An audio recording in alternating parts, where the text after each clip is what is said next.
I just have Linda Denise.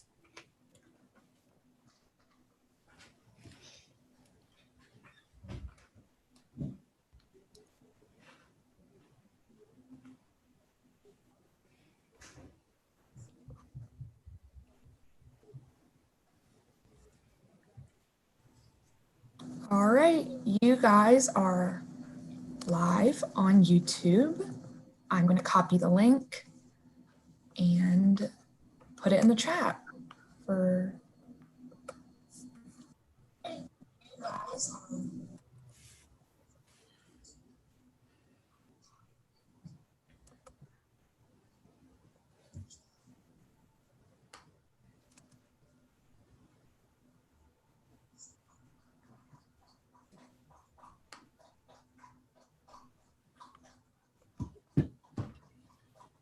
Question, sorry, am I in the right place? Yeah, hey Q, you're in the right place. Okay, sorry. Yeah, it starts at 2, so we're just waiting on everybody to log in. Totally fine, just making sure. Love that t-shirt. Yes, I came back from work this morning at 5 a.m. and I found it in my front door, so it was a good find. Good timing. Good. No one else has told me they received theirs, so I was a little worried. So I'm very happy to see you wearing it. Yes, I'm very excited about it.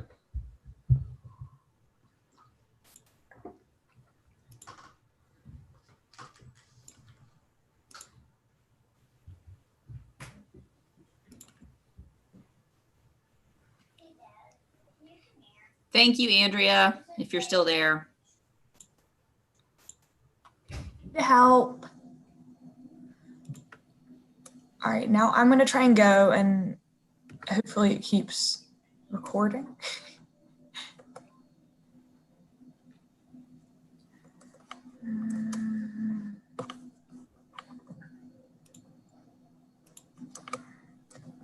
So it was saying live on YouTube and now it doesn't anymore.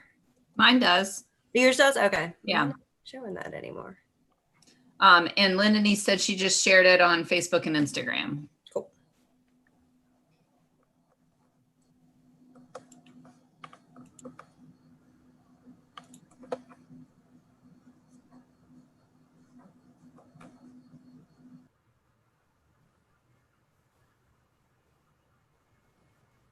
Okay, I hope it works since Andrea dropped out. Mine still says it's live on YouTube. Okay, good. I was just worried that she needed to keep hers on and just like mute and stop the video to keep. Yeah, I would think that would be the way it would be, but it still says it. Let's see. Yeah, I mean, it looks like it's still there. Perfect. How about I go to YouTube and check it? Let's see.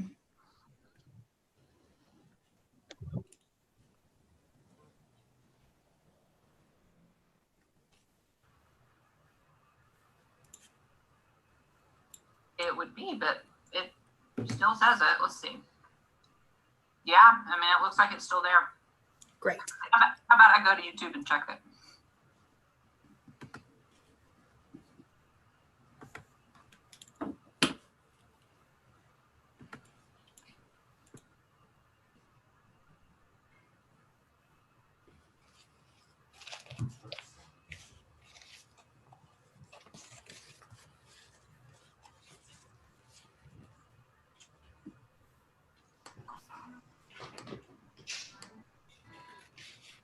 Hi, Ellen.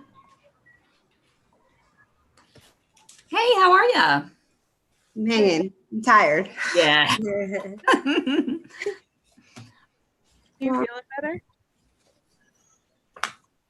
Let's see. What'd you say? I was asking Andrea if she was feeling better. Oh, have you been sick too? Yeah, I had the nice, lovely COVID-19. Oh no. Gosh. Yeah, but I mean, it's been, I guess, 3 weeks now, so I'm pretty good now. I've been for about a week. So, yeah, so I'm good. Just busy weekend. I was by myself this weekend. An interesting weekend. Yeah. How's everybody in your house feeling? Everyone else is okay. Unfortunately, my son's nurse, she was the one that tested positive, and Oh, both her mom and sister ended up being positive. She's having a really hard time, so she hasn't been able to come for obvious reasons, like because she can't transfer it to my son, and her mom is like 90, so she's really concerned about her mom. They just found out the test yesterday for her sibling. And her sister is actually like my son. She has CP, has had her whole life. That's why she's such a great nurse, actually. But so she's been dealing with like a really difficult emotional battle of just like, having brought it home and then transferring it and having high risk people. So I've been praying a lot for her because I get it. I mean, my biggest concern when I found out was really my son. Everything else was like, I can handle being sick, whatever, but I did not want my son to get it just because there's such a ambiguity in how it can affect him. right. So, I'm just praying for her. I empathize. Just my heart hurts for her because that's really difficult, especially when you feel like it's your fault. Like, it's tough. It's one of those things where, like, honestly, I've gotten to the place where I'm like, we're just so powerless over this thing, and we just have to roll with it. There's just nothing you can do. Yeah. So, wow. Yeah. So, if you have faith, please pray for her. Add her to your prayers. She's struggling. Yes. Absolutely. And we're in craziness, West Virginia. Like they just canceled all winter sports.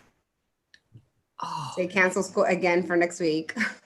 So there's still I'm like, this is crazy. But again, with the punches. Hey everybody. Hi, Linda. Oh, y'all faces look so pretty. It's the background. Girl, I'm gonna struggle my own today. I got coconut water in one hand and my electrolytes in the other.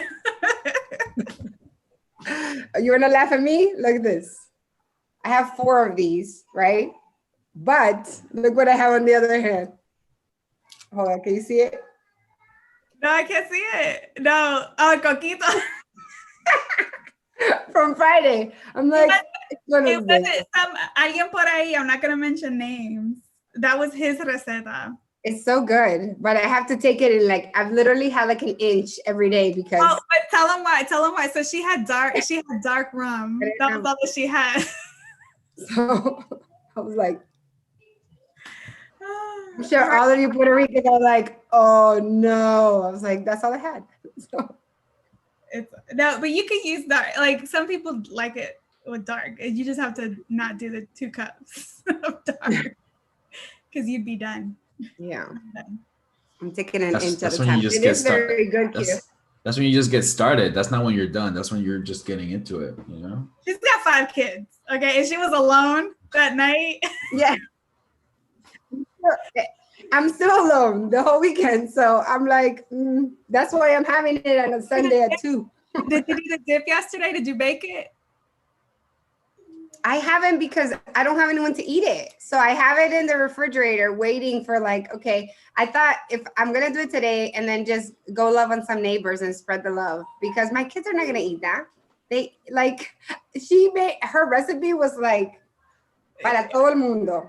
So I have a thing like this of buffalo dip waiting to be eaten. But I'm like, I don't think I can eat that. They'll have like 3 bites and that's it. So, well, gonna be fine. All right. We needed a tailgate. That's what that was for the tailgate from last year. It was pretty good, but all right. So just a heads up before everybody else starts joining. So whenever I have a little slide for each of you. Relax. It's all right. This is just because they're trying to save. Ellen mentioned that they're gonna try to save this on YouTube as well, so that we can have record of our meetings. And so I always thought, at least sometimes, I hate PowerPoints, but sometimes a slide can be helpful, especially if we want to share it with everyone. So this will be available on our Google Drive that I'll share with everybody. We'll talk about that on later this week. But once your slide is up, feel free to introduce yourself. There's a couple bullet points, but you don't have to talk about them. Just be you, do you, boo, and all that good stuff. But just needed to put something together. Linda, I'm looking for the email that you and I had that was different. Do you remember if any? Oh, I think I just found it. Never mind. Okay.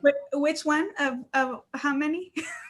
I know, that's why I was like, what was the title? I got it. Oh, yeah. So I mean, I could go ahead and just pull this up. It's cool. Hey, will the slide have the intro that we sent to y'all? No.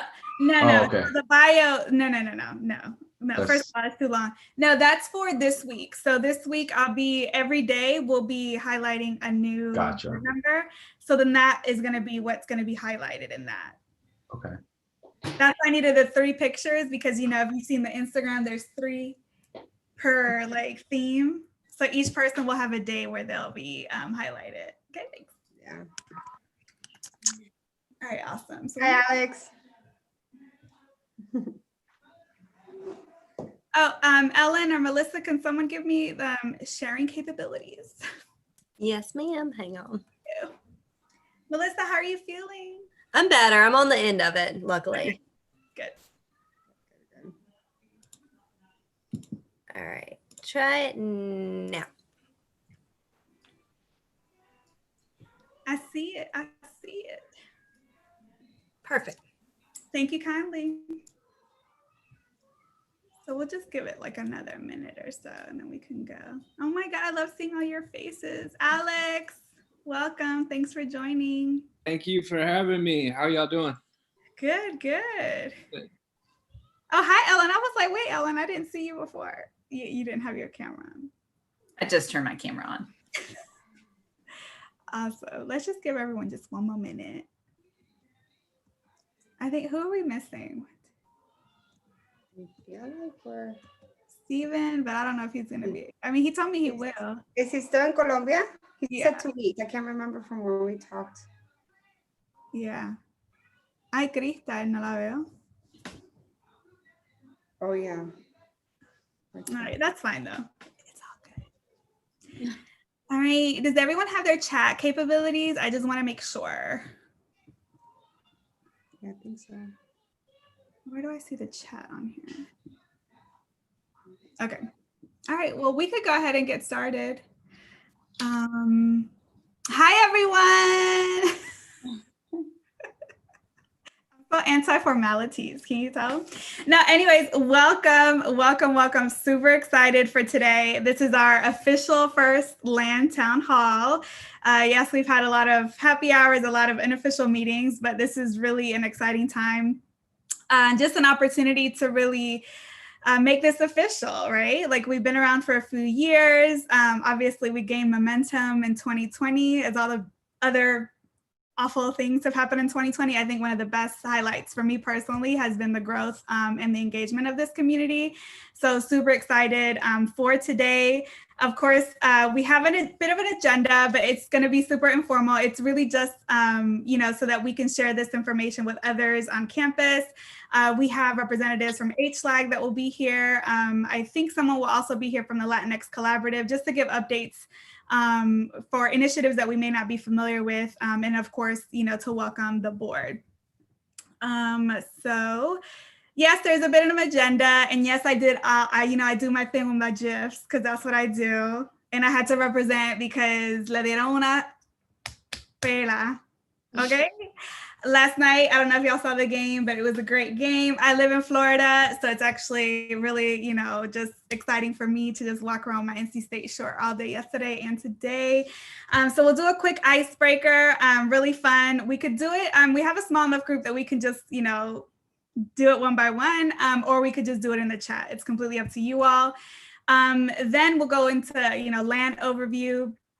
Who we are. I think everyone here is pretty familiar with that, but always just a fun little refresh, especially for those that might be seeing this later. Is this being recorded, Ellen? Just confirming. It is, yes. Okay, perfect. Thanks, Melissa. We'll also introduce our board. Yay! super exciting. Again, as we're kind of entering this new chapter of LAN, we certainly want to make sure that we recognize all the people that will help us to get there. We cannot do this alone. Although we haven't done this alone so far, we have certainly been supported by the Alumni Association greatly. You see two of those people here, Ellen and Melissa, that have been tremendous and are dedicating their afternoon to us, which I super, really appreciate. And I know Andrea does as well. Also, we're just going to talk about some ideas and things that we want, as far as what's next for us as a group, as a community. We have partner updates, as I mentioned before, from the Latinx Collaborative, as well as HLAG. So we'll give them some time to kind of do that. But let's just, have some fun, get to know one another. I switched this up a bit for some of you that are a part of the board. So I think we have enough time to just quickly go around to name, hometown, class, college, favorite IG account, I guess today, because mine switches every day, influential person, and then I would like LAN too. So just finish that sentence, all right? And so we're gonna go ahead and start with, let's go with Cindy. I'm gonna go based off of the order of my boxes here. So let's go with Cindy. Hi, everyone. My name is Cindy Esparagoza, and I was born and raised in northern New Jersey and moved down to go to NC State. I was a 2010 grad from Chas, and my favorite IG account, oh my gosh, it changes every day, but I think I have to go with the one that I said before, which is Chrissy Teigen, just because she's so brave and honest and just puts it out there. For me, it's just refreshing to see someone just say how they feel it and just being honest with themselves in that public arena. Influential person, that changes so much for me. I think that I'm gonna have to go, I think last time I was saying that the founder of my organization, but somebody else who I've worked with closely is one of my former supervisors, my first professional supervisor. She's the mother of 6 children. She serves on 6 different boards. She just runs like clockwork, and I had the pleasure of working with her for 4 years. And one of the things that really impressed me about the amount of workload that she had was that no matter how much was on her plate, she took the time to really get to know people and engage with people. So that's somebody who influences me on a day-to-day basis, and I still keep in contact with her. And I think that ties into what I would like LAN to do, that would be to build a big community where we can rely on each other for opportunities, to have honest conversations about things that are going on in our communities, and just be resources for one another. So perfect. All right, so you can go ahead and tag anybody else on the call. I am going to go with Q.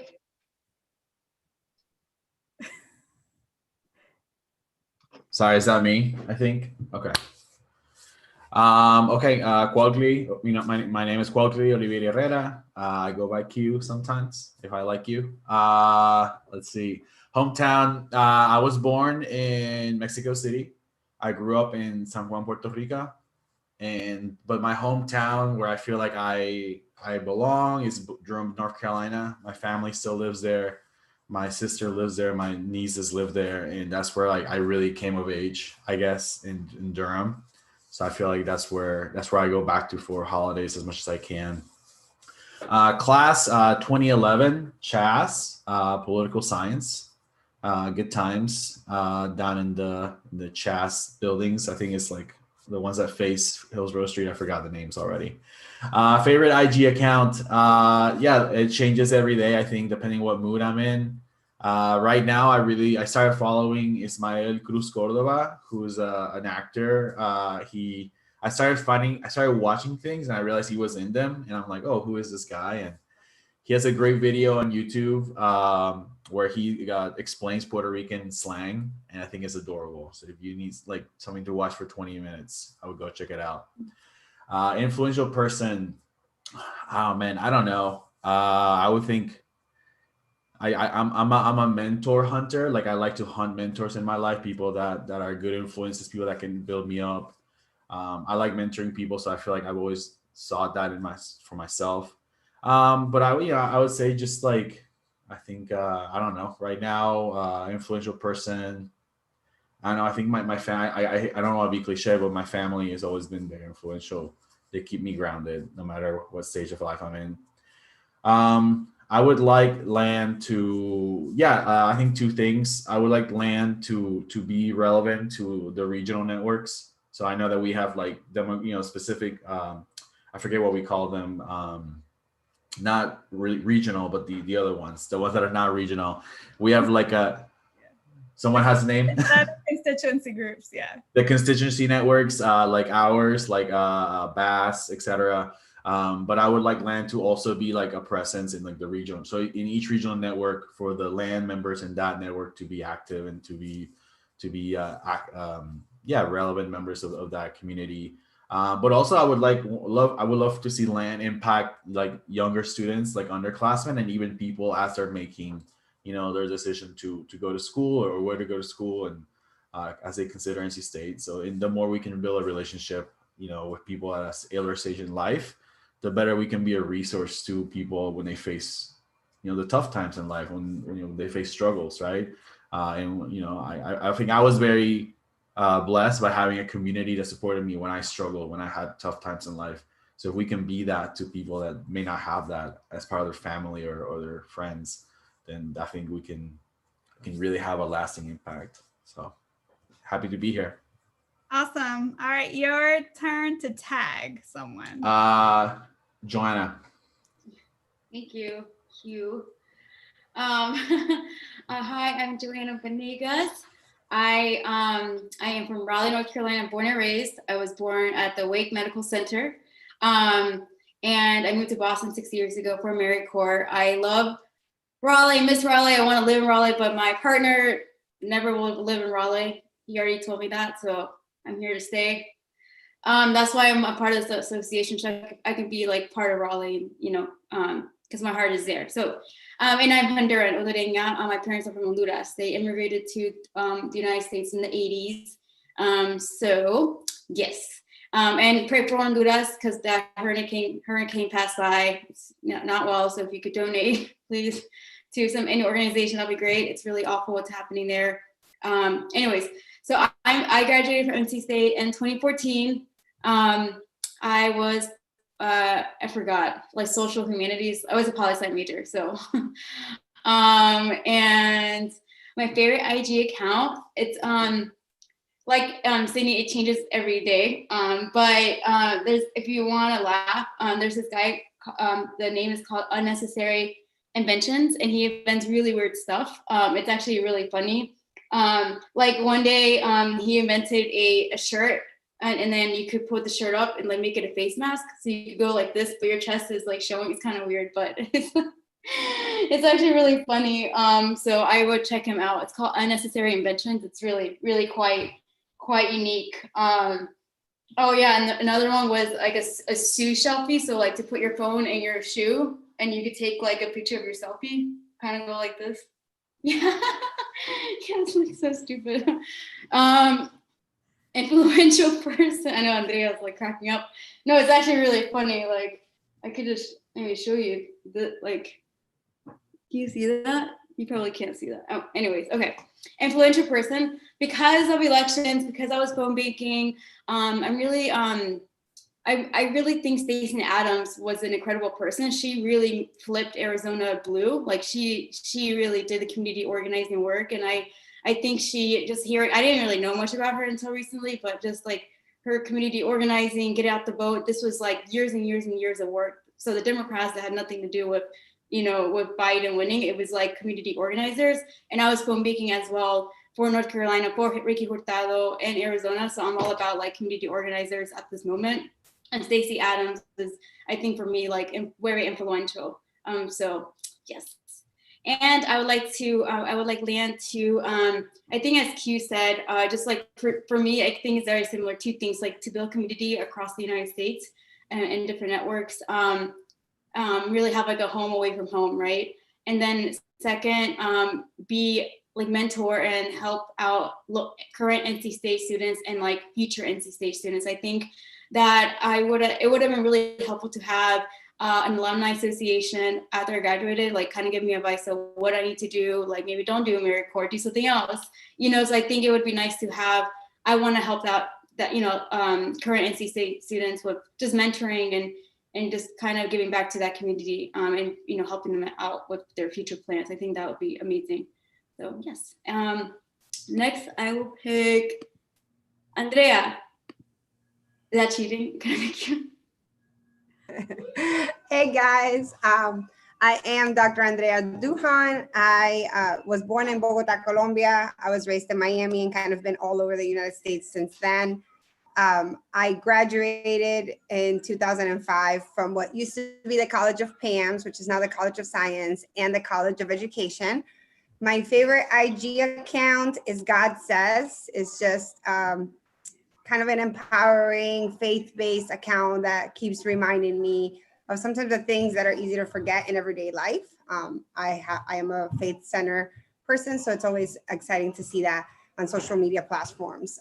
Influential person, that definitely changes for me, but today I was thinking about someone who has empowered me, and it was my brother. So my brother owns a company, a solar energy company, and the reason why I think he's influential is that he has put ethics above business, and he actually was willing to go on his own. His initial partnership for the first company that he built was more interested in business than ethics. And he kind of went on a limb and said, I want to do my own. Like, I really want my ethical perspective to be at the center and at the core of how I do business, and believe that eventually God would bless it in the way that it needed to. And so he did it. And so he actually was this year just recognized as one of the top 100 Florida State graduates in small business growth. And so he was not happy last night, but I was happy. And so I think he's a great person.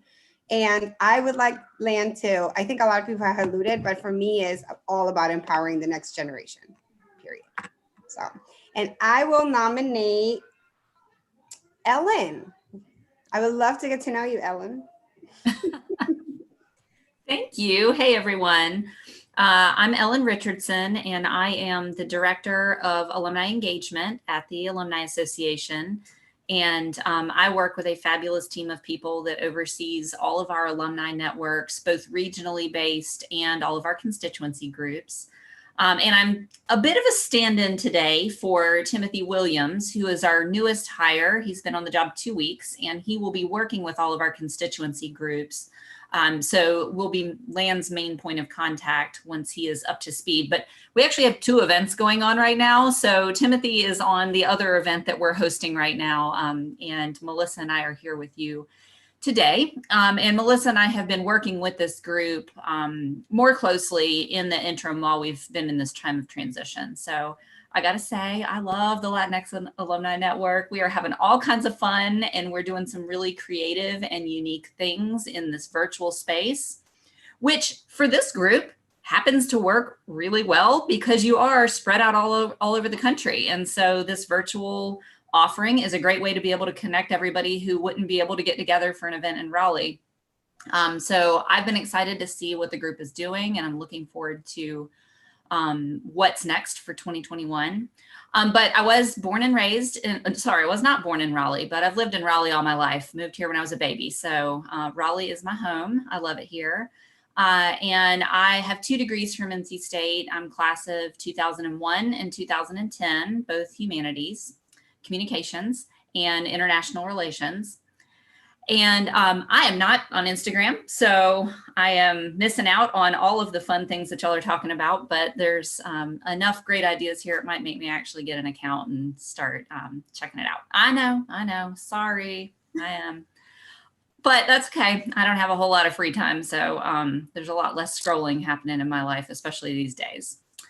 I have several people that I would call influential in my life, but one that I'll mention just here today is actually my first boss. He was my boss for my internship right before I graduated, and then my first job as well, the chief of staff at the state treasurer's office.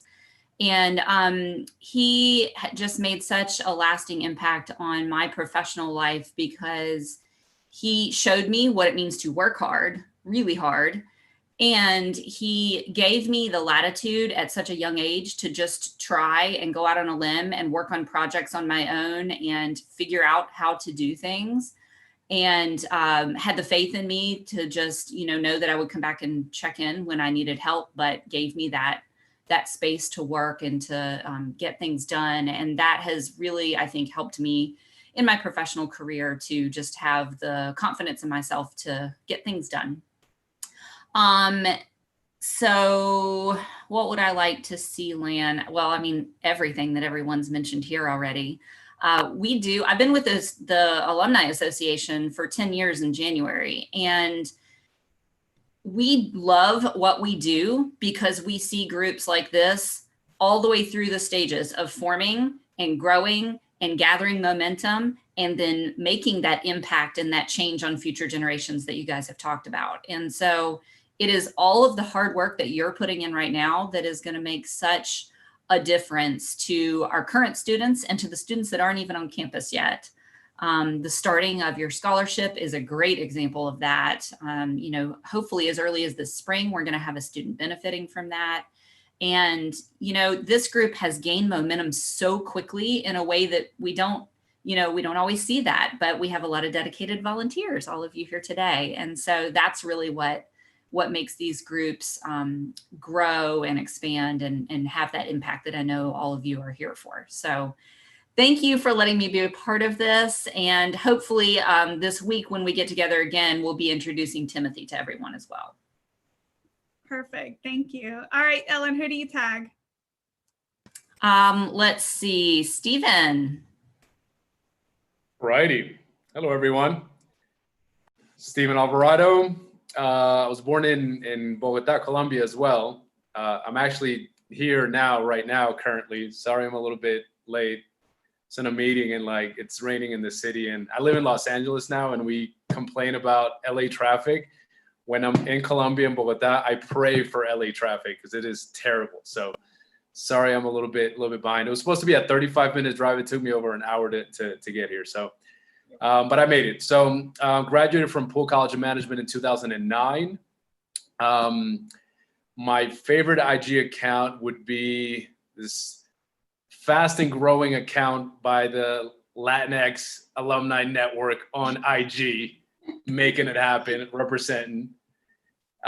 Influential person. I think I shared the same person last time. I'm currently reading a book called Start Something That Matters by a guy named Blake Makowski. He's the founder of Tom's Shoes. For those of you that know Tom's. I've been following him for a while, but he's a really inspiring person because just like Andrea's brother, Julio, who I know really well, I believe that there is an intersection between business or capitalism and creating a positive impact in the world. And I believe that if you do it with the right intention and the right heart and the right business strategy to execute and grow, you can actually grow a multi-billion-dollar business or company and have a massive impact on the world as a whole. So I started a custom leather goods company about 3.5 years ago. That's why I'm here in Colombia. Our manufacturing is down here. And we really focus on fair trade products, sustainability, and putting people before profits. And I believe that with the quality that we have, I like to believe that we make the best custom leather goods in the market. We not only get to wow and improve the lives of our customers, but also improve the lives of the people that actually make those products. And we have a sort of a philanthropic brand that focuses on working with organizations that just basically help break the cycle of poverty, both in Colombia and in LA. So Blake Makowski was basically sort of the trailblazer in this kind of conscious capitalism space. So that's who I'm reading about right now and being influenced by. And what I would like to see Land do, I think everyone's probably shared a lot of the same things that I would have said, but I'm really proud of the work that both Lindenise and Andrea have done, since this was just an idea sort of on a napkin, so to speak. And from seeing it go from that to where it is now and where we're going, I'm really excited. So I'm excited to work with the rest of the team here and continue to grow Land and impact not only the community at NC State, but also like Q was saying, both nationally, even internationally. So I'm excited to do some good work. Awesome. Who do you tag? Let's go with who's missing? Alexander. Thank you. That sounds awesome. If you can drop the links for your brand, please do. My name is Alex Valencia. I'm from Santa Cruz, California. I was born and raised there. I went to SF State for undergrad and UCLA for graduate school. Didn't go to NC State, but I have worked there for the past 2 years. I was introduced as a beginning librarian in a fellowship program. And my initial goal was to go there, get my 2 years of experience and go back to California like everybody from California wants to do. But then you start to understand that there's opportunities in other places that you can't have in California. So it was difficult, but decided to stay. I'm now a student success librarian. I'm also the chair of HLAG, which I will talk about in a little bit. But while it was hard at the beginning, Raleigh is starting to feel like home for sure. And there's like so much good that I'm just starting to find now that I've got kind of like a little foundation set. So I'm really excited for like the next 3 to 5 years to see how I can get involved in the community and really set some roots down. At the moment, my favorite IG account is this account called Oaktown Soul. It's a collective of keyboardists in Oakland who do like really good, just like jazzy piano chords over hip hop beats. And it just sounds really cool. I have a piano, but my goal is to get as good as they are at one day. Definitely not there yet, but it's something to look forward to. My influential person, kind of related to what I was talking about earlier, is this artist named Mike Giant. He was a really good graffiti artist and tattoo artist in the Bay Area. And before anybody was even, this was when people were moving to San Francisco in flocks. He left to New Mexico to start his own community and really just not bringing California to New Mexico, but getting involved in New Mexico's community. And now he's like a staple out there, and he still comes back to the places that he's done a lot of art in. And that's one thing that's tough for us from California. We want to make everything California, but that's not how you get involved in the community. It's actually really annoying, I've learned. And it's also like a moot point to be frustrated all the time that it's not where you're from. It's like added stress that you don't need. So that's why I look up to him, because he was able to like integrate himself gracefully, it seems. Like everyone said, I definitely want to see LAN be a network for our students right now, especially as a student success librarian. That's super important. Our students are so great. They want to be involved, and for them to be able to meet network mentors in this program, I think would be amazing. And I also want LAN to grow into like a really powerful force on campus, so that if the student's backed by LAN, you know, they have some weight that they can carry around campus and really get things done. So really looking forward to being involved, and thank you for having me. Appreciate it. Thanks, Alex. And even though you didn't go to state, it's okay, but you're there to make an impact on our students, and you're part of our family. So you're always welcome to be part of LAN and any of the committees or anything like that. I'm sure that everyone on the call can agree, right? Thank you. It's all love. So you're part of our family. So thank you so much for being here. All right. So I think the last two that we have. So Alex, you can tag Melissa from Alumni Association, Alsabeth, or myself. Those are the three, if I'm not mistaken, that are left. Let's go with Melissa. All right. First of all, Melissa, them earrings. Yes, girl, I'm living for them. Thank you. I had to get some bigger hoops because I feel like the ones I had weren't big enough. Hey, everyone. I'm Melissa Champagne. I'm the Associate Director of Alumni Engagement on the same team with Ellen, and I work with our regional alumni networks outside of the state of North Carolina. So I work with Q and the DC network. I am originally from Oxford, North Carolina. It's a small town north of Raleigh, but I've lived in Raleigh for almost 20 years now, so it feels like my hometown. I'm a 2007 graduate of CHAS, Political Science, which it sounds like we've got a few of us on here, which is awesome. I love to see my people. And my favorite Instagram account is Tank's Good News.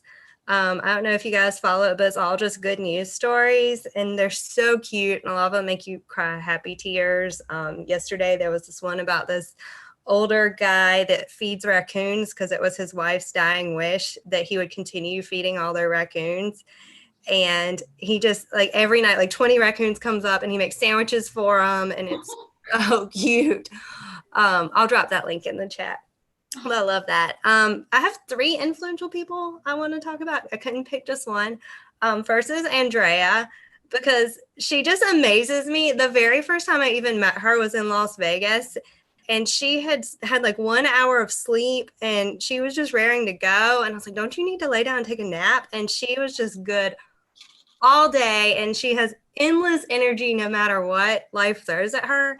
And I can't believe it. Like, even today when she was talking about having COVID, I'm like, you would have never known. Like, you just never lose steam, and you're so amazing. And then second is Lynn Denise, because Lynn Denise's energy is just so happy all the time. And I'm sure, as all you guys know that are on the LAN social media accounts, like the GIFs and the memes and everything, I just love it. And every time I see one, I'm like, yes, that's perfect for that. Like, I would have never thought of that. And so I just really appreciate that. Thank you. Because I love a good social media presence. And then also, this is probably cliche, but Barack Obama, he always amazes me. He has a book coming out soon, and so they've been covering him talking about it, and I've read some of his other books, and every time he describes something, I don't know, he's just so eloquent, and the way that he can tell a story and the type of father that he is and the leader that he was, I just really admire it, and I'm kind of glad to see him back in action a little bit. And then finally, I would like for LAN to be the example that BASS has been to them, our Black Alumni Society. I know when they first started getting going, they were looking to BASS, but now I think it's time that hopefully some new groups will start looking to LAN, and that you guys can be the example for some other groups going forward. And I think y'all are right on track for that. And I'm excited to have another good example of a constituency group moving forward. So thank you. Awesome. Thank you, Melissa. All right, Melissa, you can tag Elspeth, myself, or Cristal, who just joins. I'll tag you, Lynn Denise, since I just talked about you.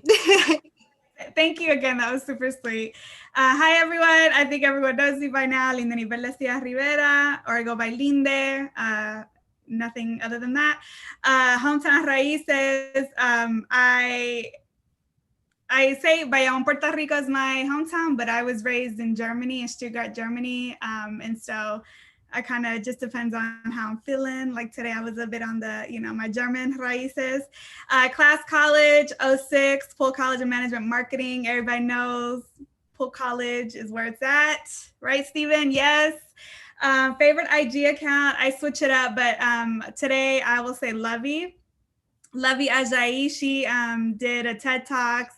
She's Nigerian. She does like a lot of she's a bit like a comedy plus like philosopher / motivational speaker. So it's Luvvie. She's fantastic, amazing, just a lot of fun. You should definitely follow her. Influential person, I'll switch this up as well, is my grandmother. She's 93 years old. Abuela, if you all follow me on Instagram, you'll see her all the time. She essentially, I packed up her stuff and had to put her life of 90 years in 3 suitcases and brought her here to Miami at the age of 90. And she's actually been living her best life ever since. And so it's just always, the question of, oh, am I too late to do this? Or am I too late to do that? Or am I too late to be happy? She's just that example of you never too late. Because right now she's 93 and she's never been happier.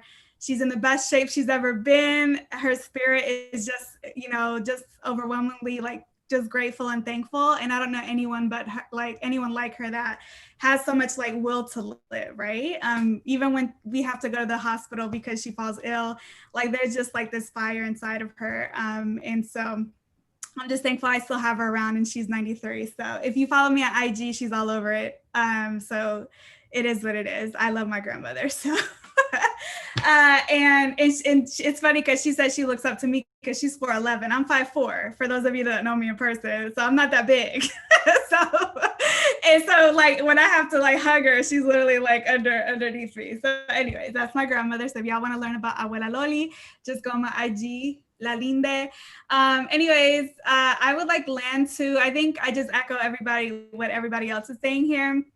But because I come from a recruitment standpoint, I would like LAN to really kill it in the recruitment. I want us to increase the number of Latinx students on campus, of Black students on campus, of Indigenous students on campus. And the only way we could do that is if we come together with the other constituency groups to really, help with the yields, because actually those numbers have been going down ever since the 2012-ish. And so we certainly want to make sure that we support that. And we'll talk a little bit more about that. But I really want land, in addition to what everybody said, I really want land to really, like, Alex said, like really be that powerhouse and have them like land did this. Because we really want to make sure that students come to campus, not just for the talk, but because they know that when they come to campus, they're going to have people like Alex and then people like our group to support them.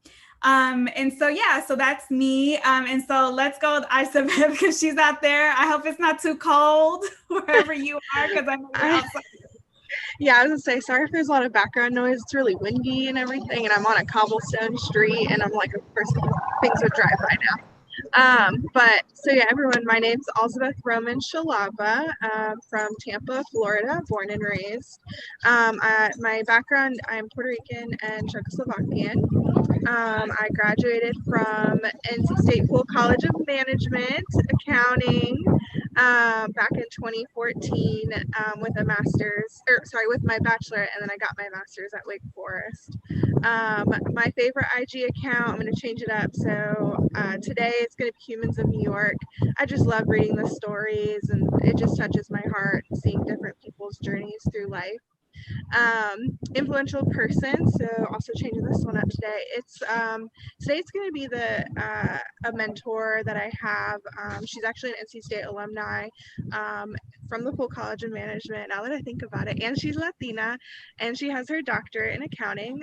So she currently works at Wake Forest, and in their like business school, and she wasn't a professor that I had, but I had the opportunity to work with her while I was there, graduate school, and just kind of her passion for giving back to others, and especially like the Latino community, Latinx community. It was just something that I hadn't experienced before, in terms of like someone who was older than me, someone I could look up to. So she's definitely on my mind today.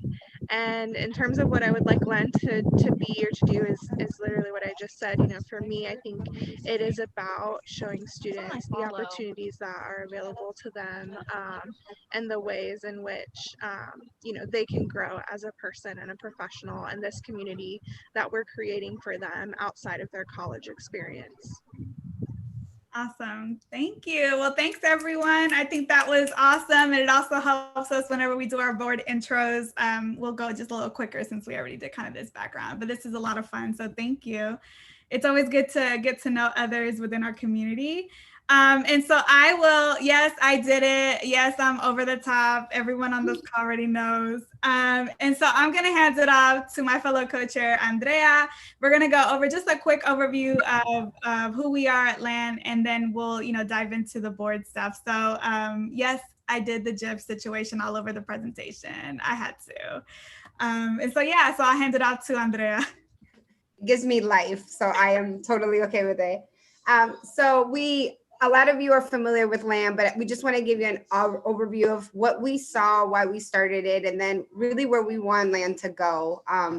First of all, we want to have and promote and continue to have a positive image of the university and the surrounding Latinx community. So when you think about LAN, it really is an entity that needs to be within the university perspective and also Raleigh in general, right? So we don't only want to be centered around NC State, we really want the community as a whole to have an impact, for us to be influential. And then we want to help to promote and recruit students in that area. As Linda mentioned, those numbers have continuously gone down. We have a lot of our population who has chosen to go to either community colleges or HBCUs to really find a community, right? Because they're looking for that. As many of you know, it's really important for us. It's kind of our identity. And so we really need to create that community and then help recruit them to say, no, we can support you. We have the resources, we have the desire to really maximize your experience in college, because we recognize that many of us didn't have that.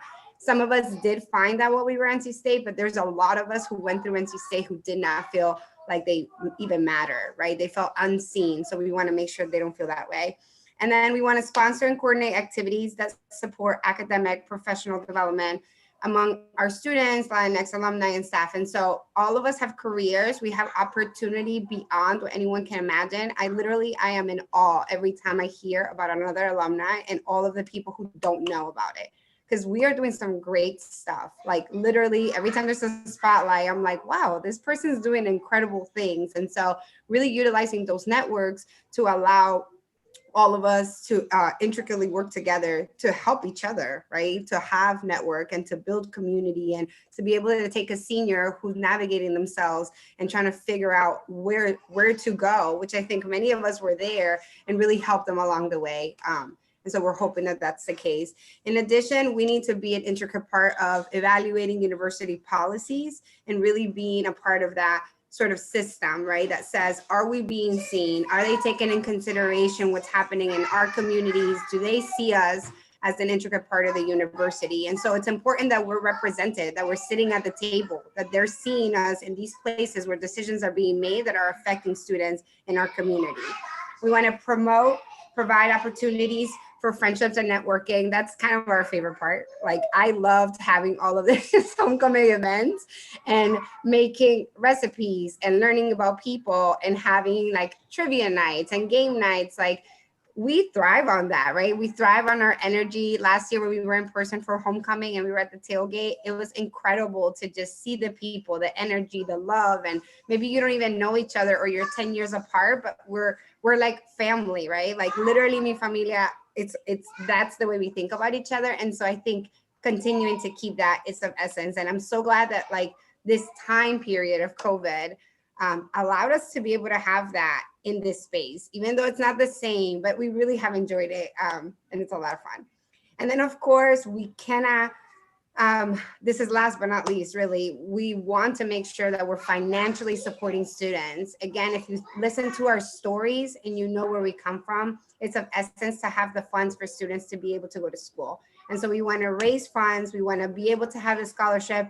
Right now we're starting with one, but really we want to push forward to having many scholarships and allowing many students to be able to go to school, right? For that to be a possibility that is attainable and not just a thought, right? And we don't want finances to ever be the reason why a student doesn't come. And we're gonna give more details about the scholarship, so I won't go too much into detail right now, but essentially we want the Latinx Alumni Network to really impact the community as a whole, right? As you're coming to NC State, when you're going through NC State, and after you leave NC State. So, thank you. Awesome. So what I've been waiting for, because I had to do this. No, super excited. So initially we were all going to kind of go one by one and kind of do a little talk, but I'm just going to go ahead since we all kind of did our intros and talk about everyone here and a little bit about the role. For those that are on the board, we will have kind of our next steps meeting where Timothy will be joining us and Ellen as well later this week. But it's just exciting to share. And of course, I want to share this with everybody on Facebook and all the people that couldn't join today. They can certainly see. So just a quick background. Again, we already kind of did the overview, but for the people that can't join today or, they might not see the recording, but rather see, a PowerPoint presentation. So we have our co-chairs. So, Dr. Andrea Duhan. Here you go. A couple little fun facts. That's me. I don't talk about myself. Next, so we have the land board roles. Woo woo! Super exciting. So we'll go through each of these, but these are essentially kind of our pillars for the board. And so we're just going to go right into it and introduce it and make this official so I can go ahead and add all y'all beautiful faces on Instagram. So first, we're going to start with Cindy. Woo woo. So she's going to be, really her role is focusing on the land scholarship. Like she's going to be our point person, keep us up to date with what's going on with the scholarship, be our point person with internal meetings with the Alumni Association, with major gifts, with the Office of Financial Aid, with MSA, and the list goes on. And so, of course, we thought that she would be perfect for this because she currently works at a nonprofit and she does a lot in working with other people and she just has like a giving heart. And so we just thought that this was a perfect position for Cindy to really represent us and bring her expertise on the fundraising side of things. And then of course, you know, just bringing that energy that she does. I do like to highlight her fun fact, like she likes to fix things, like she's so legit. And I actually really love this about her. So I feel like I know each of you, even though I don't know some of you in person. So for marketing and communication, it's Crystal. She's not here today. She's actually here in Miami, living her best life. So you know, it's all good. And so she does have a marketing background. So she did go to Polk College, which is fantastic. I was a little biased because, you know, I just think her personality is great. She just exudes confidence and just has so many different ideas. And so she's going to be helping with social media, with emails. So working closely with the Alumni Association when it comes to making sure we have those emails out and, you know, for future communications and so on. And so we just thought that she would be perfect for this role. For our community outreach, of course, Joanna, she's amazing, just everything that she does. And so we want to always make sure that we have someone that's really willing and just able to engage with others. This also has to do a lot with our volunteers whenever we do events. Should it be virtual? Obviously, it's new for all of us. Should it be virtual or certainly in person? She's going to be helping with that for us. And I also really loved when you shared before that you're a fitness instructor and you're really, you know, wanting to do that, especially for the community. And so I did want to highlight that. And I love this picture, by the way, it's beautiful.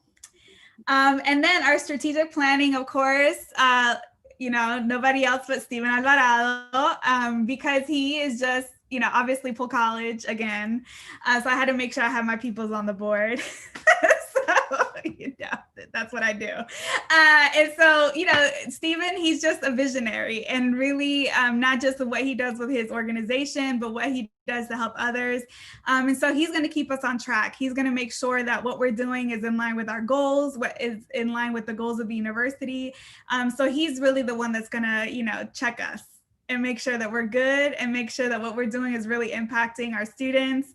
And so it's just, you know, nothing can really top Steven, his energy and his expertise. And of course, you know, he's my Pool brother. And then his fun fact, he didn't put this, but I did. His sister also went to NC State.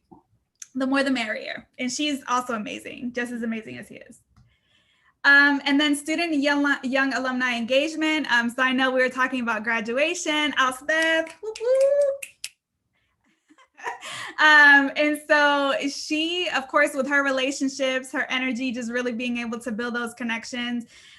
You know, a lot of you mentioned that, hey, when I graduated, it was just like, hey, thank you, bye. And so her role is really going to be like, it's not thank you, bye, it's thank you and welcome. And that's really what her focus is going to be, and making sure that now in December and then of course in May, that there's a smooth transition from student to alumni. And so we'll be working on ideas, initiatives, should it be events, virtual or not, to certainly engage those students. And so we'll connect you with the Alumni Association. And then the fun fact that I love about her is because of her family and her background, she's fluent in American Sign Language, which is just phenomenal. I absolutely love that. And then Q, of course, like everybody calls you Q, but you know, first of all, his entire name is beautiful. Go ahead, Q, go ahead, say it. Every time I hear it, it's just like music to my ears. Wow. Cuautli Yabanex, Olivier Herrera. Don't y'all feel it? Like every time he says it, it's like the ancestors are speaking through him. And I just absolutely love it. No, I'm so serious. Y'all don't feel it? Maybe it's just because he's Puerto Rican.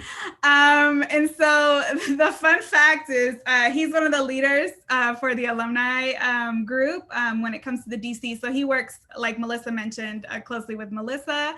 And he's just so cool. I don't know if y'all noticed, like he's just the coolest cat. Like you can tell he doesn't like people talking about him. But he's just, first of all, his intelligence is top notch. And then his ability just to be like cool, calm, but really just give his all and his heart. Love that about him. And you can't really find someone that is super private and very focused, but also very open and engaging. So it's just kind of like the yin yang. And so that's what I've learned about him. And I've never even like had the opportunity to give him a hug in person. And so that just speaks volumes to you. And so he'll be helping us with regional engagement. I mean, he already does that for the Alumni Association, but now it's about creating that network for the Latinx group. And so, yeah, those are your land board. Woo woo. Super exciting.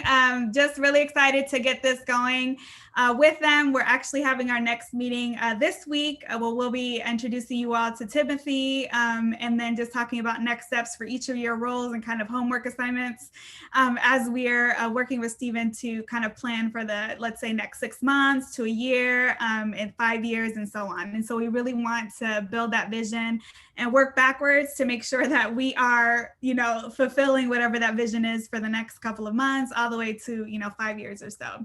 So super excited for everyone's energy, everyone's willingness to really help us take time, because of course, all of this is volunteer, to really add this to not just your resume, but just really to our, all that you're investing into our community. And so what's next for LAN? I know this is kind of a loaded comment question. Just a lot going on. And so there's just a couple of goals, I guess, that everyone has mentioned. Actually, I think most of us actually mentioned something on here.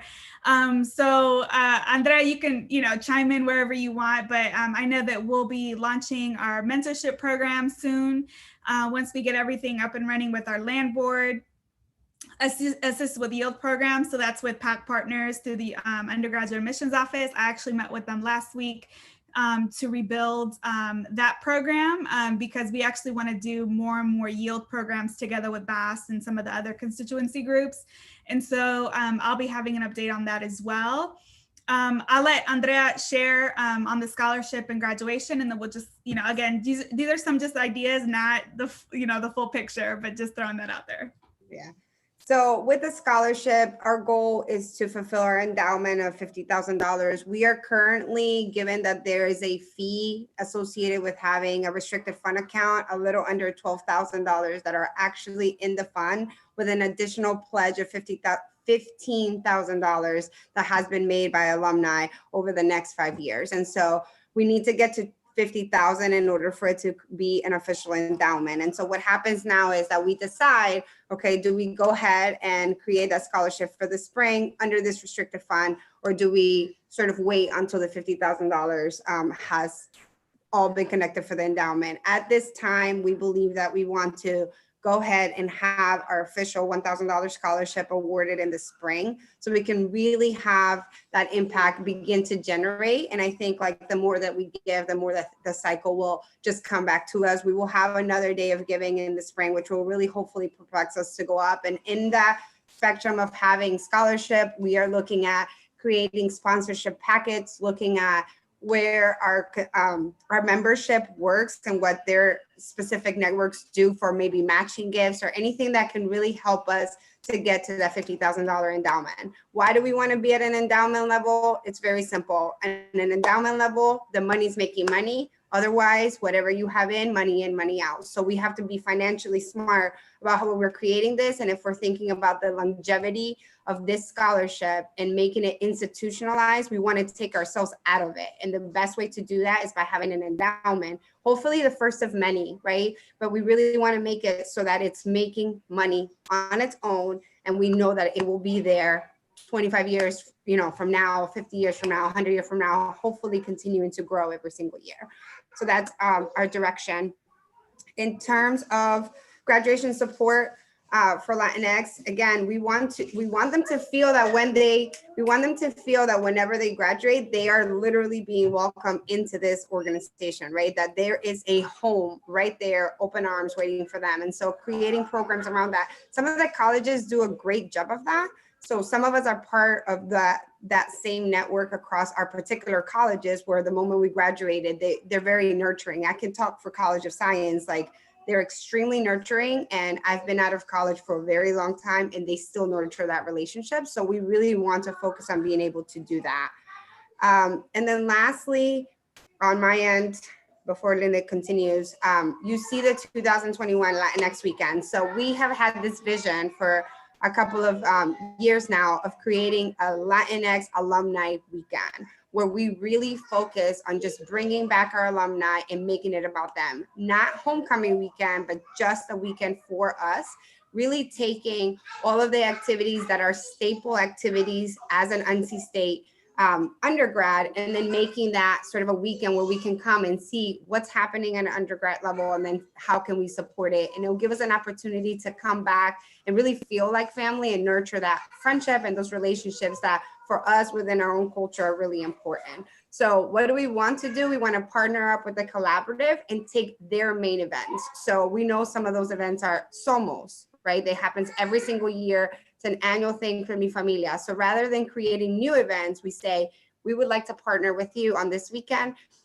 It would help you because we would be bringing people to financially support and be members to be there. And then at the same time, we get a taste of NC State and kind of get to walk back to our undergraduate days, right? And the same thing with the galas that some of the Greek fraternities and sororities have on an annual basis. They have staple events that we really want to kind of partner up with. And we're hoping, God willing, that we can do it in the spring. Right now, we are with the perspective that in person is really essential for this particular thing.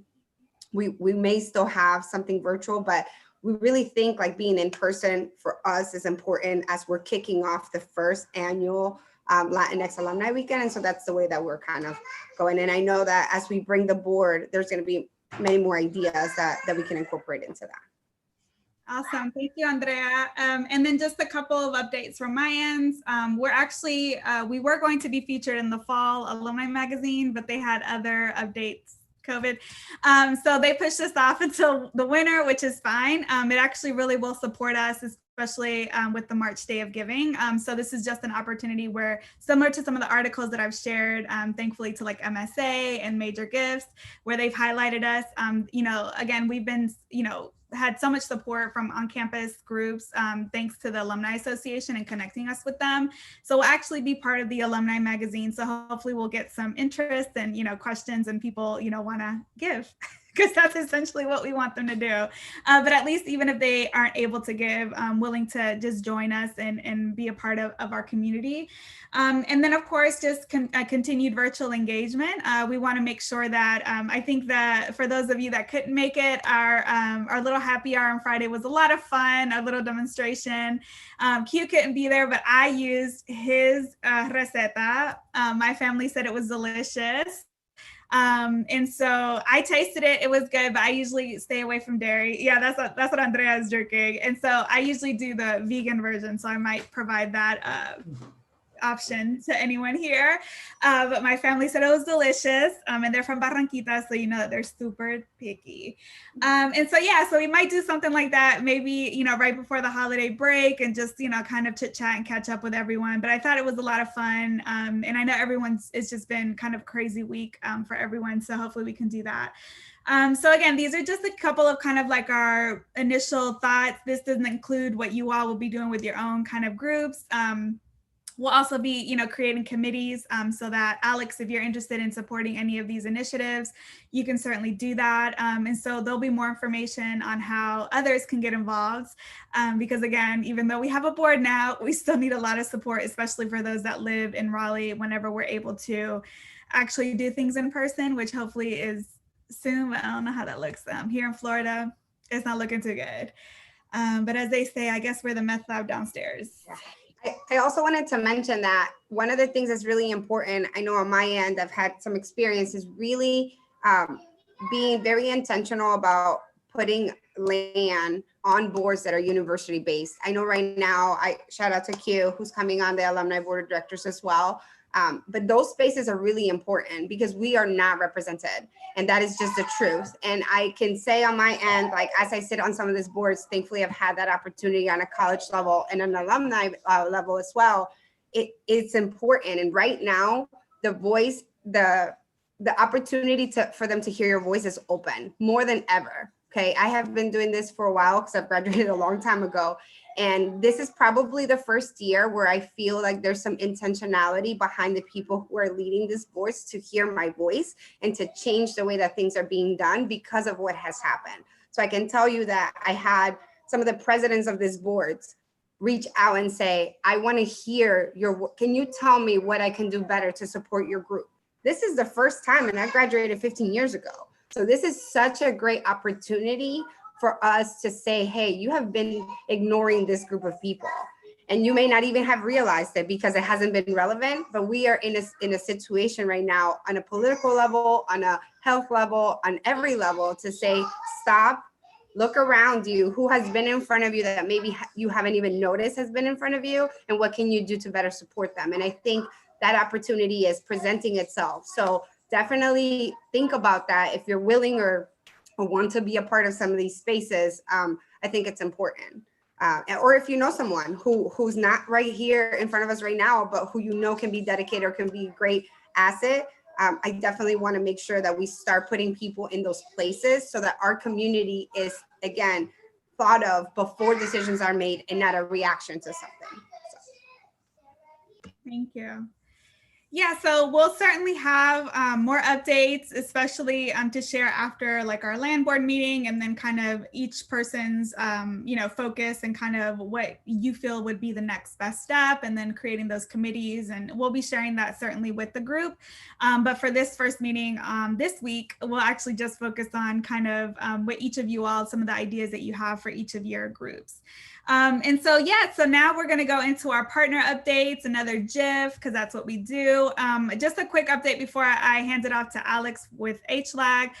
So we have the Latinx Collaborative. So we do sit in on those meetings that they have monthly. And so essentially the Latinx Collaborative, for those that aren't familiar, are representatives from all of the current student organizations related to Latinx students. And so we have representation from the Greek Life, Sube Ritmo, Mi Familia, SHIP, so on.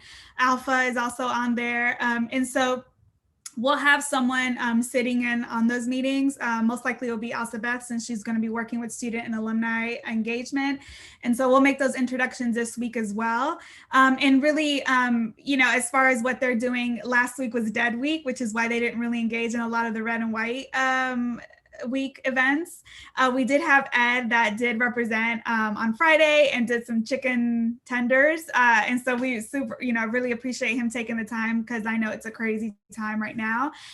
They won't be meeting until January. And so most of those things are a bit on hold. And so we'll continue to work on our momentum and our events and kind of our initiatives and making introductions.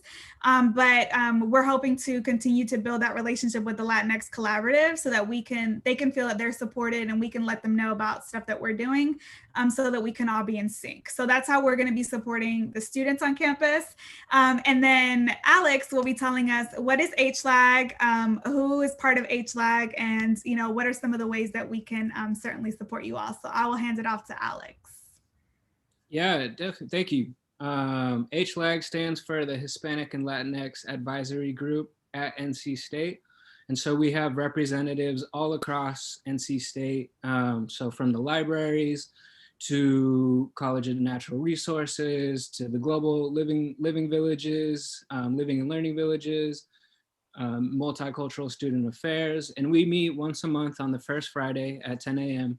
and just check in with each other, see how our students are doing. Because you don't get to see students from other colleges sometimes. We see the students who come into the library, but a lot of students don't come to the library. So how are they doing? What are they into? What's coming up for them? What are they dealing with? And it's just a really nice way to get a big picture of what's going on campus. So one of the really good groups that we have is from admissions. And so they update us all the time on numbers of Latinx students that are coming in, how many are dropping out, what's the big picture look like. And good news is we're getting more, and they are staying for longer, which is nice to see.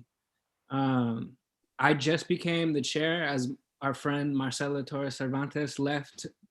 Good thing not too far, she's just at Chapel Hill, but she was the chair before me. So this is actually a great time for you all to get involved. Andrea, Lindenice, it's been great to have you and to hear about your events. Because I'm new, so you can come on and I don't know any better. So we can work together and get a lot of stuff done. And one thing that I'm all about is collaboration. Not only, it's just a great way to get things done, and it's a great way to meet other people's audiences. So please reach out. I'll drop my email in the chat. Feel free to reach out anytime for a one-on-one, or come to our next HLAG meeting. I'll send it out, or I'll get a list from Andrea and Lindenice about who might be interested. And yeah, looking forward to working with you all for sure. Yeah, thanks, Alex. This is awesome. And to give you an example from the last meeting, Alex, what was the new counselor? What was the name? Jessica. Jessica, yeah. So she comes, yeah. So she comes from New York and is recently joined the counseling team for students. And one of her focus is really being able to help students, Latinx students, providing, if needed, counseling sessions in Spanish, unique sessions for them. So that's something that she, like her initiative right now. But what she's seeing is a lot of Latinx students are not going to the counseling center. And so this was something that she shared with us during the last meeting. So this is just an example of, what can we do as alumni to either engage our unique colleges to see, are they being supported by someone? Should it be their advisor? Should it be an administrator, staff member at their specific colleges? And how can we get them connected to, the student health services, specifically with Jessica, because she is, of Latinx background. Again, it doesn't mean that we only, there's only one person to support them, but what they're trying to do is build a network and have more counselors that can certainly support our students. And so we just want to make sure that, again, although for us it might seem small, but campus still, supporting 35,000 plus students. And each of these colleges are supporting, obviously, their specific students. And so we want, if we as alumni can connect with, through poli-sci, Andrea, through your network in education, obviously through Polk College, what can we do just to either make that quick introduction, or what can we do to join some of these conversations? And so that's just a little bit of what I've learned in the past couple of months in joining those meetings. And so that's really why we want to make sure that Alex was here representing HLAG, and that you all knew that this organization does exist. So it's anyone that either supports Latinx students or identifies as Latinx within staff and faculty that want to be involved. And so again, all of our events will also be open to them because they are supporting our students. And so it's really important that we certainly have them as well, especially faculty members and, the people that are seeing our students day to day. So thank you so much, Alex. Definitely share your information and we'll share with you who will be joining. And you guys, just a little bit of history.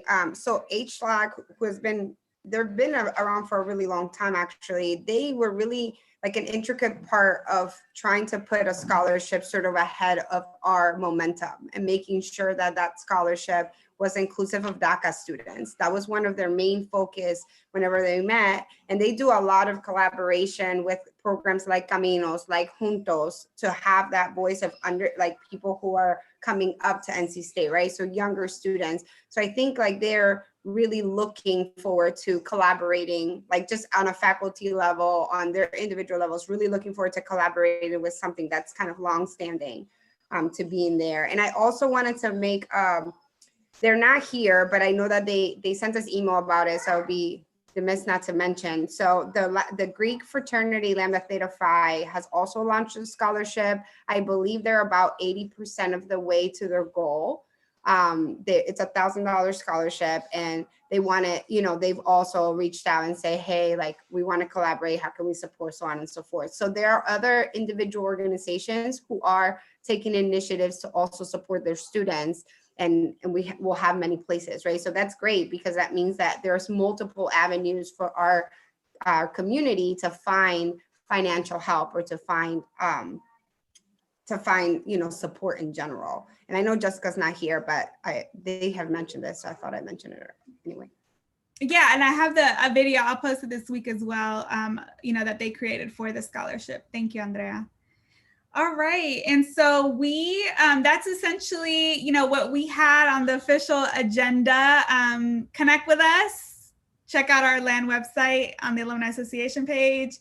If you have any questions, comments, concerns, reach us at ncstatelatinxalumni@gmail.com. We have the private Facebook group, which I think everyone here is a part of. And then, of course, follow us on the NC State Latinx Alumni on Instagram. And yeah, we'll just open it up if anybody has any questions, any comments. Thanks for following, Alex, just seeing it. Thanks. And we'll, something to keep in mind is, so I asked the board members to share 3 pictures with me this week and a bio. And so every day this week we'll be introducing a board member.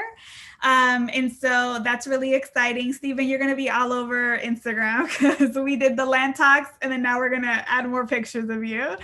And so, yeah, this is just really exciting. And so let me go ahead and just stop sharing my screen. But yeah, that's essentially our first land talks or land town hall, and just opening it for any questions, comments. How are y'all feeling about today? How are y'all feeling in general? Opening it up. Anybody? Nobody? Well, while they think about it, can y'all smile? Because you know I got to get the picture. So go ahead and put your wolf pack up and smile to the camera. On 3. 1, 2, 3. Got you. Wait, Elspeth, hold up. We need Elspeth. Hold up. She didn't. Oh, I didn't look I hope down. she's not driving. Oh, okay, wait, now we got to do it. Now we got to do it. Okay, one more time. 1, 2, 3, cheese. Okay. Okay. I'll look at it, let you know if we need to take another one. I just want you to know I risked my life for this. I love you. That's why we take that on you. Oh, you guys look so good. Oh my God, look at y'all. Y'all some beautiful people. Okay, you'll need to post it. But yeah, anybody, Joanna, you're hilarious. I saw that. So any comments, concerns, how y'all feeling? I sent out an email like a week ago. Sorry, I've been a little bit out of the loop. I'm putting in like 18-hour days down here, but I'm just really proud of the work that these 2 incredible women here on the call, Lindenise and Andrea, have done. I mentioned earlier, like I remember Lindenise like trying to get this thing off the ground and like put in like blood, sweat, and tears to get this thing up and running. So I'm really proud of the work that both of them have done. I always tell them, like, I genuinely don't know how they do it. Like, of all the 20,000 other million things they do outside of land, they still find time to, like, bring excellence and, you know, like, get it to this point. So I'm really excited to get to know the rest of the board members and Alex and Melissa. I guess I've gotten to know Ellen a little bit through some of these calls, but, yeah, I'm just really excited to get to know the rest of you guys and just do some good work and make land the best alumni group in the world. Thanks, Stephen. Thank you. Anybody else? Question, comments, concerns? It would be, so I know that like just kind of like spending some time deep diving on the Facebook group and seeing like who are the regulars that interact with posts, or who, you know, who's active, who has submitted the profiles. You know, obviously there's like a very significant core group that's very involved and very like excited about it. It would be good to, obviously maybe not a priority, but at some point kind of like have like a meeting, and maybe that's something for the board to look into. It's like because I know there's a lot of other Latinx alumni that are not engaged. They might be in the group and they just don't get involved, or they're just not even in the group at all. My dad and like other people that, you know, maybe like an older generation that for them there was zero NC State, you know, Latinx contact whatsoever when they were there. It wasn't even like an idea at the time. So it'd be good to kind of like brainstorm maybe in the future, like what are some barriers for people engaging? It's just, you know, I know like that's something that I talk about with the DC network. Like it's like, hey, what keeps people from showing up to events, or what keeps people from, you know, like participating, or, you know, and so it's just some maybe like, because I know there's more people out there that could be part and could, you know, bring a lot of what they have to offer and could benefit a lot from what we're doing. But it'd be good to kind of like, you know, it's like, what is it that keeps people from engaging? And maybe obviously the alumni staff, like Ellen and Melissa, maybe they have their own ideas from working with other groups. You know, what are barriers to participation or to engaging? Because, you know, I don't know. I feel like, you know, there's definitely a core group, but like there's definitely a lot more people out there. So it'd be good to kind of brainstorm and think about why is it that, you know, how can we get more people involved, I guess, at the end of the day. Yeah, one of the things to think about, well, 2 things. One is we know that virtual events are there's a lot of people who sign up for them, but there's like a 50%, and Ellen, you can correct me, 50% actual attendance, because it's easier for you not to attend if it's just virtual, right? The investment is less than if it was in person. But I really believe that what is going to take for numbers is that personal connection, right? If you think about you probably are here because you had a personal connection with someone on the call, and you were like, oh, okay, that this person's dragging, I'm willing to at least listen, right? The mission and the stuff, I truly believe is there. We have the meat, but if you don't come to kind of check it out, you won't be able to really enjoy it. And so I think that that's part of it. I will say, last year when we did the homecoming event, I was baffled by how many people showed. We had over 100 people show up to our tailgate. And so, but it's that in-person kind of thing. When the Somos event, the wine reception that we did, there was like 25 plus people there too. So I think our culture in general is really like that touchy-feely in-person type, right? Like that's just the way that we are. So I think that we'll have some success once we get there. But in terms of people engaging, you hit it right on the mark. We have a lot of generations. And if we're honest, not everybody's experience at NC State was positive. So sometimes it's going to really take that one-on-one conversation to say yes, that may have been true, but this is such a positive way of changing the perception for the next generation. And I think people will be willing to come along with that. The other part is we're in a really crazy period of life where everyone's trying to figure out what the heck did this year come with, right? Just in life. And so I think that there's some grace that has to be put there, because there's some people who I've had conversations with that want to engage, want to be a part of it, but are dealing with life and trying to figure out what that looks like, right? So I think still trying to pursue that, I think is important in some way that I think will help us to be able to gauge, okay, how can we start bringing one person, then two people, then three, because we all have different networks. I'm looking at these faces, and each one of us, different generations, maybe there were some crossing paths, but we still have additional people who we can personally reach out to, that we have a personal relationship with, that would be easier to bring in. So just to give you some overview of some of those things, because we have definitely looked at it. I know Linda analyzes Facebook data, trying to figure out, okay, who's coming, who's not, who has done all of this stuff. So we're looking at it, and we want to welcome whatever ideas you have. It's only us two. So prior to having this board, in terms of having a perspective, and our perspective is just our own, right? We don't know everybody else's. And so really the more people that we have bringing those ideas, the more that we're going to be able to consider maybe things that we just didn't even think about. And also just to add on, I agree with everything Andrea said, is as we move forward with each of you having your own kind of area of, expertise or area that you kind of lead, I think that'll also impact it, because we can then have committees. Some people, they're maybe not the social bugs, right? I know that that's kind of a stereotype of our communities, is that being, of Latinx descent, or, being Latinx, that all of a sudden everybody is, the extrovert. I'm actually an introvert in an extrovert's body, if you can believe it. And so I saw that. Then maybe we have to go to DC. Okay. I know you live in Arlington. Thank you.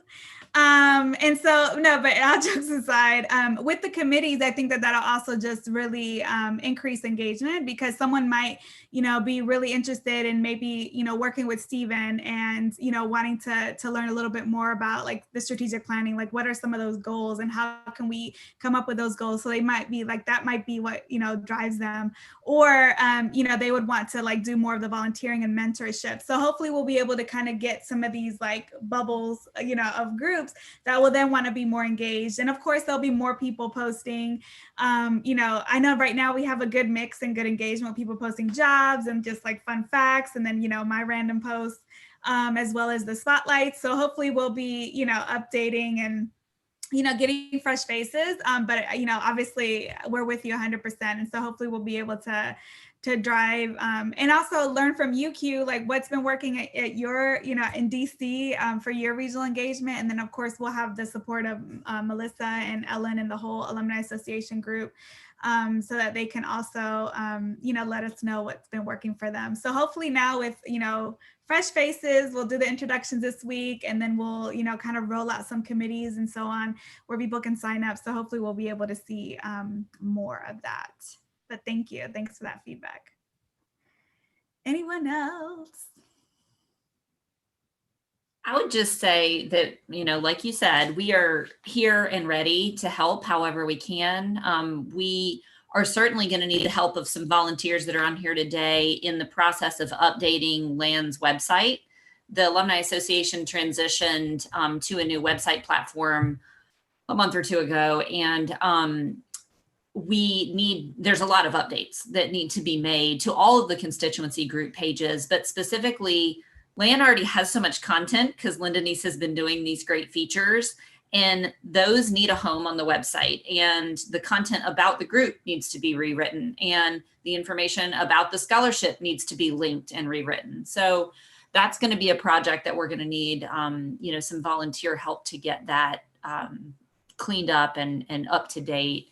But in terms of, how do you engage students and how reach those young alums, and what are some ideas for ways to leverage the great content that you guys have already put together to reach as many people as possible? Those are the types of conversations that we are eager to have, and just be, helpful however we can to reach that lofty, long list of goals that you reviewed a little while ago. And we are ready, and Timothy is 3 weeks in now, so he will be, ready to get started when we have our conversation later this week. Thank you so much, Ellen. All right, anyone else? A la una, a las dos, y a las tres, nos fuimos. Well, I was just thinking about all the work that we're going to be doing, and how amazing everyone is in this group. And that I was thinking about just the numbers going down at NC State, the students enrolling, and is there a formal strategy on NC State's part on recruiting Latino students? Is there a formal strategy, or is there like a strategy at NC State for recruiting Latinx students, or is it going to be like our group? You know what I mean? Like, are they focused? Like, what does that look like right now? Yeah, so great question. So I've recruited on behalf of NC State for almost 12 years now. And so I work in higher ed. So this is kind of my wheelhouse, which is, why I talk so much about PAC partners and, kind of revamping the program. So they certainly do have initiatives specific to recruiting Black students, especially Black male students, which is a population that is currently lacking, or I guess you can say struggling in enrollment numbers.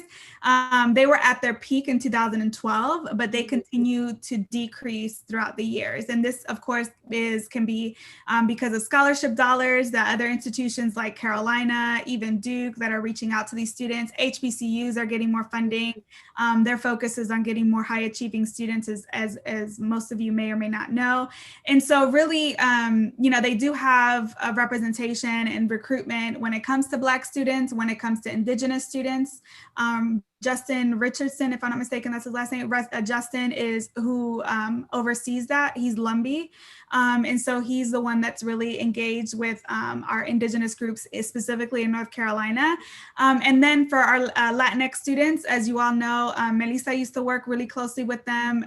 And because of Melissa and Marcela and their charge to create programs like Juntos, they supported the programs like Juntos but Caminos, which is a summer program that was held. Well, it was held this summer virtually, but last year it was actually in person, where they brought about 30 to 35 students on campus. They were able to stay on campus. Not only did they learn about NC State, they went to Central, they went to Wake Tech, and other HBCUs in the areas just to know about learn about college, and it was completely free for those students. And so it was like a nonprofit side of things, talking about college with an NC State twist, obviously, because it was on campus. And so there are some of those ways, like they've done our open house, one of these, what they call, I forgot what it's called. It's pack something, but Yeah. they did it in Spanish, which I think was certainly helpful because students can join with their families. And so they do have some strategies, but as you know, it's hard to kind of find that one time like us, you know, that works for everybody. It's also like saying like, hey, there's an opportunity in Spanish, but not everybody is like, some people do get offended if you send it just because they identify as Latinx. And so they have to tread very lightly when it comes to that. And also as a public institution, you know, they can't necessarily outwardly recruit DACA students. And so, you know, they can't just say, hey, we have scholarships for DACA students because we are publicly funded through taxpayer dollars. So some of that language will have to come from the Alumni Association when we talk about our private scholarship that is not necessarily tied to admissions, if that makes sense. And so those are some of the things that will be kind of unraveling and like kind of going into more when it comes to the admissions process. Right now, what we're trying to do is, it's not an issue like Alex had mentioned, they're getting applications, right? So it's not necessarily an issue of applications of underserved students. It's they're admitted. Now they have to yield, what they call yield. And so that yield is getting those students to actually matriculate in the fall. And so what we want to do now, not just us through our Latinx group, but with BAS, together with BAS and any other constituency group that is interested in supporting this initiative, is we're actually going to be doing a lot more, you know, picking up the call, welcoming the student. We're looking into, we're going to do actually handwritten notes for some of these students. So I'll be looking to everyone here and anyone else from the community that wants to support that. So if we have, you know, 200 students, we'll just, you know, like, hey, everybody gets, you know, 20, whatever. And so the idea is that in this virtual world, we need to get more personal. And that's part of what I've been working on with Ronnie over at, he's the director of strategic initiatives. And so I'm really close with the whole admissions team because I'm essentially part of them, but not getting paid. But we'll have to talk about that another time. Yeah, that's what I'm saying. You know, yeah, like, and so it's like we should hire someone to. I mean, I'm just always thinking about like advocacy and like what can we do. You know, that's for the future, right? I'm thinking way ahead. Like, you know, 2 years from now, we'll hire someone who, you know, kind of like supports our group. Does that make sense? I don't know anything. Well, we have Latinx people on staff in the admissions office. Oh, cool. Okay. So I'm just learning. So the issue isn't representation of underserved people within the admissions office. The issue is representation of underserved people at the university in leadership positions. Gotcha. So like the VP, so the director of strategic recruitment, he's a Black male, one of my best friends, Ronnie Chalmers. But when the further we go up, you know, exactly. So that's just like a whole nother thing that is part of our goals and our mission, which is to make sure that changes, right? But we can't wait for that to change before we impact the class. And so I'm working with Ronnie to revamp completely the PAC Partners program, where we're not saying, oh, we're going to do everything via email, everything via social media. No, we need to make this personal. We want them that if they have like letters of admission to Chapel Hill, to Wake Forest, to whatever schools, that when they see us, they have a handwritten note from somebody and they have either their business card or they have their cell phone number in that they could pick up the phone and call them. And that can only happen if we have a dedicated team, which is who we have on this call today. Plus we know that there's many others, you know, that we're either interested in becoming part of the board or interested in the committee. And so our role really is to, how can we make this personal again? So we're ordering stickers, we're ordering cards. And then as soon as they have that first admissions drop, which is mid-December, like December 15th, because the first deadline was November the 1st. That's when we're gonna kick into gear and focus on the admission stuff. And so I'll be leading that with whomever else. So that'll be one of the committees that we do. But obviously, I was going to talk more about this on this week, but because you brought it up, I wanted to share. And so, no, this is fine. You know, there's still a lot more other, you know, initiatives that we're doing. But again, that's really the goal right now, is on the admission side of things. Like I'm revamping everything with Ronnie. We're going to make this look different this year. And then based on the list that they gave me on December 15th, then everyone will tell me, okay, my capacity at the moment with the holidays, with work, with life is 20, you know, and then I'll make sure that you all get what you need from the admissions office. And then we'll have templates, you know, like a Google Doc with a bunch of different templates that you can use. And then you just do the writing, you know, whatever, drop in your business card if you want. And then, you know, that's essentially the goal on the recruitment side of things. The other is to pick up the phone. And then also they're inviting us to be panelists on some of these, like those that are interested in engineering, those that are interested in math, you know, and we want more representation across the board. And so more to come, but I'm whipping them into shape because I can't. Yeah, I was going to mention two things that are important in that. Number one is the strategy of personal touch is used at the Alumni Association all the time. And the board of directors, we literally write personal notes to every donor. So there we are getting them assigned and we send them off. And it's something that has worked to continue to have dollars come in. But on the terms of what is happening, NC State's a really big university. Sometimes you need to go smaller. So what I would highly suggest is you have personal connections with your colleges. Colleges at a college level are often doing things to help this process, right? I can only speak for the ones that I'm involved in, but I can tell you the College of Science does an excellent job at using alumni to talk to the students they're recruiting. Every single year since I've graduated, I have had conversations and personal connections with the students that are coming into the College of Science, right? Now, you have to have the person who's under that diversity and multicultural office be someone who is engaged. And I only really know of those, the one in engineering, Angela, she's great. And then Dr. Simpson is amazing. So, but those offices really focus on catering to like that community at the level that they believe the community strives, which again, personal connection is a big deal. If I get a letter from a person, it's gonna feel a little different if you wrote it, especially in this age, right? Like everybody goes to email. So whenever you get a handwritten note, think about like you go into your mail and you got a card and it's written, you get a little excited about that. So I feel like you're like, it's a little extra touch. So a lot of the colleges, right, sometimes they have their own strategies. And so that might be a good way to kind of start smaller and then see how it's being done. Like I said, PAMS, which is now the College of Science, they have been doing it for a long time. And they really call you and be like, hey, can you get on the phone with this person and the mom doesn't speak English? And I'm having conversations. Yeah. Wow. They do a good job of that.